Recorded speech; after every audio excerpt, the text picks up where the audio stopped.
What's going on, people? Today we're going a little bit lower quality video because we're going to share some screen stuff, so I have to do it through the laptop. All right, but you might be asking yourself, I can't train like I'm 22 anymore, but I still want to move, feel, and perform like a beast. How do we do that as we get older and have more things going on in our life? All right, one thing's think about, right? You're not falling apart. You're just training wrong. You still got it, but you want to move like an athlete again. You've got to train smarter, not just harder. All right. We used to lift heavy without warming up, right? You could skip sleep, smash pre-workout, and PR. Now, joints are achy, energy dips, and you can't hit the same numbers. We got three things to look at, right? So we've got some miles on our body, right? You might have played college sports, high school sports, or you just lived 20 plus years. That happens. It's natural. It's what the human body does, right?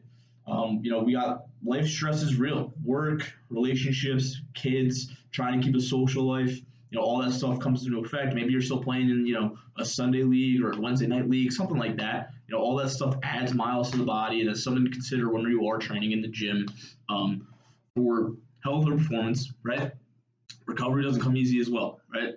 We're going out every weekend, trying to stay social, waking up early for work. Maybe it's the gym, then work, or going to work out after work. A lot of things to keep on our mind. We can't just kind of ignore that stuff, right? So that's all things that we need to take into account that most people don't. That stuff matters. Training is a stress, in essence, right? When we are training our body, we are putting stress on our body for our body to adapt, right? Well, as you get older, there's more things to stress about: bills, work, relationship. We're not taking all that into account. We're gonna really hit ourselves hard, and you'll feel it, right? All right. So, a couple things we need to prioritize, right? We need to prioritize performance over ego. We're not young anymore. We can't just be chasing, that heavy bench, that heavy squat, right? We need to focus on function of the human body, not how much weight we can move. Now, yes, if we do this right, we're still going to move a lot of weight. So that's something to keep in mind, right? We're not just disregarding that aspect. A couple ways to do that is using an RPE system, velocity tracking, or even, kind of like a CrossFit style where we're doing every minute on the minute, because it's going to help force you to kind of decrease the weight you're using. RPE, if you don't know what that is, it's reps perceived exhaustion, or you can use reps in reserve. I like the RPE method. So an 8 out of 10 is a scale of 1 to 10. And 8 basically means I feel like I have 2 reps in the tank. Again, very similar to reps in reserve, where it is, if you have an RPE of 2, it's 2 reps in the tank. It's just inverse. I like the RPE better because I'm like, yeah, I want an 8 out of 10 because that's, it just sounds like it's harder work, and it is hard work. It's the same thing though. Velocity tracking. If you're not familiar with that, that is a system where you are tracking the speed of the bar. Without getting too in depth on that, basically it's a good way of saying like, hey, I want to hit just below a maximal weight. So we're going to try to use, we're going to try to keep the bar speed just over number. So that can get us, absolute strength, speed strength, strength speed, and speed, right? So it's just a way of manipulating what we're doing to help us take some load off the body and train a little bit smarter. And then every minute on the minute is very simple, right? Every minute on the minute we're going to do 10 reps. So let's say it's, 10 reps of squats every minute on the minute. Well, it's going to be really hard to do if I'm using like a true 10 rep max to do that every minute on the minute. So I might have to go maybe like a 60%, just so I can keep up with that for however many rounds I'm doing. Next thing is going to be, joint-friendly strength work. A lot of people do the traditional trap bar. I don't really think there's anything wrong with that, but if you switch over to a trap bar, you might be able to get yourself into a better position, especially if you're already in a tighter state and you can move it a little bit better. Not the exact same stimulus, but I think it's a very good alternative for a lot of people who have put miles on the body. And it's a little bit easier to perform and, can keep that weight up and help with the ego a little bit. Another option would be, hey, let's do a landmine press instead of a barbell overhead press. So now instead of bar here, I'm staying limited like this, right? Well, now I have the free bar here, and I'd say more shoulder motion can come through. I'm not locked into a position. And another way to help with the tendons and joints is tempo training. And I talk about this in a lot of my videos, tempos and pauses, right? So let's say I'm doing a bench press, instead of just banging it out, I'm going 3 to 5 seconds down, tap, fire through. 3 to 5 seconds down, tap, fire through, or I'm doing a pause just off the chest for 3 to 5 seconds.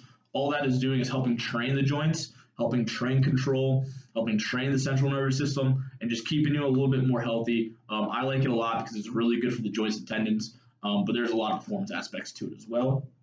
So yeah, basically that is, we're creating force in the body and the muscles without the external load.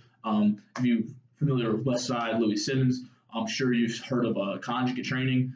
Kind of the same idea when you incorporate accommodating resistance, so that's using bands or chains. That load's still there, but you're not going to feel it the same way. So it's another good way to change things up and kind of keep the body feel a little bit more fresh.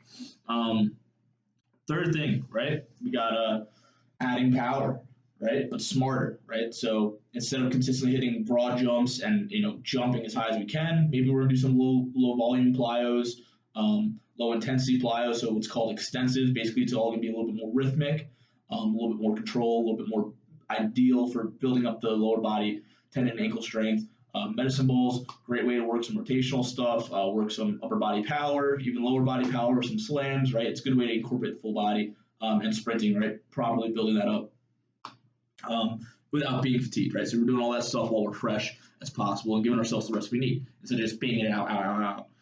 Next thing, mobility and recovery, non-negotiable. All my clients, all my athletes have at least one recovery day a week that I expect them to do. 5 to 10 minutes pre-session works. I like to have one full day. Sneak it in your workouts if you need to, but I like to have one full day where it's an off day and we're just adding that additional blood flow. We're working on our breathing, working on stretching, and trying to gain some strength in end ranges. One that a lot of people like is 90-90s. Two ways people do them is they'll do it more with the legs elevated while they're laying on their back and just hands out, just working on breathing, compressing and expanding and compressing that rib cage.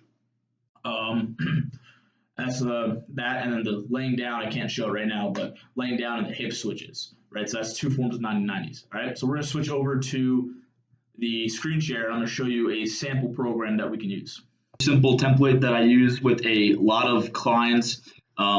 This is a 4-day total body template.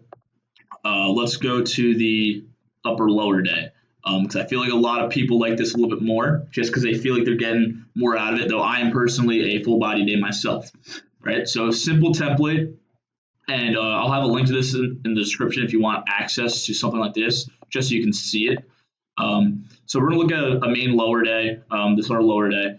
So we want a lower 2 foot. So let's go, we have a front squat there. We want some type of jumping. There's your box jump, posterior, so hamstrings, glutes. Here we have an RDL. Then we want some single leg work. We have a dumbbell split squat, and then some knee focus stuff. Here's a hip bridge, and then some core, right? So I have my lower day where I keep a little bit of athletic component stuff in there, and for time purposes, it's all supersetted together. And then our upper body day, pretty much the same thing, but upper body focus. So a pressing movement, we have a bench press, a throwing movement, we have a medicine ball, our pulling movement, we have a chin up, assistant pressing movement, we have incline bench, assistance pull, we have one arm dumbbell row, and then some core hanging knee raise. So this is kind of the template that I use. I like it a lot because it's very easy to just kind of push a day off and you're always kind of feeling a little bit fresh. Sometimes I'll even do 3 full body days. Let's go right here.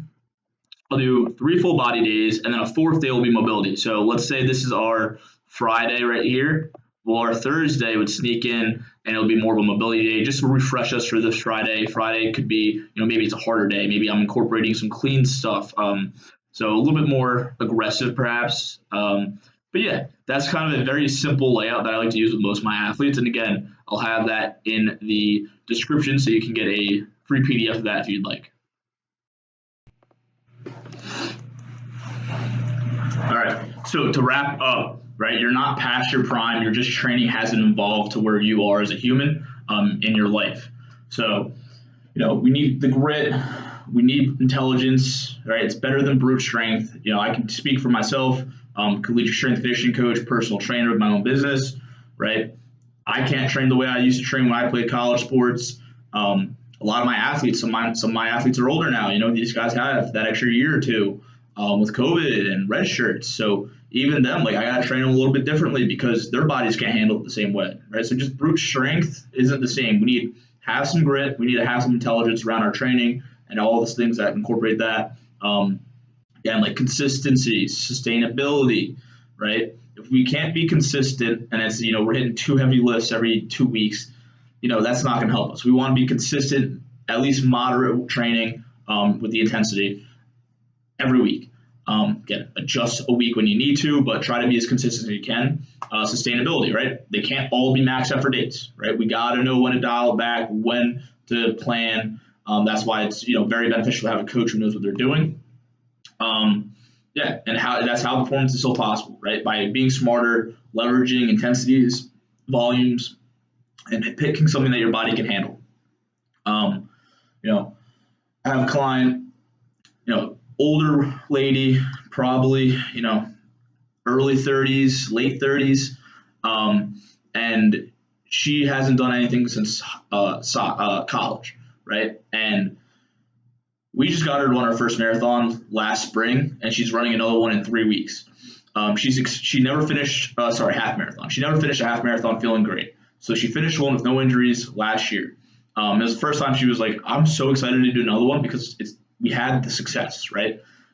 We were able to do it. We were able to avoid injuries. We were able to hit a PR that she's never hit in, the 30 plus years she lived prior. It's like, if we're smart about the things we're doing, that's how you handle it. It's not just go in and bang things around. It's, hey, how can we leverage this to increase our life quality? Whether it is train for a marathon, practicing jiu-jitsu, maybe competing in a tournament, your men's left flag football league, lacrosse league, whatever it could be, right? So those some things to consider.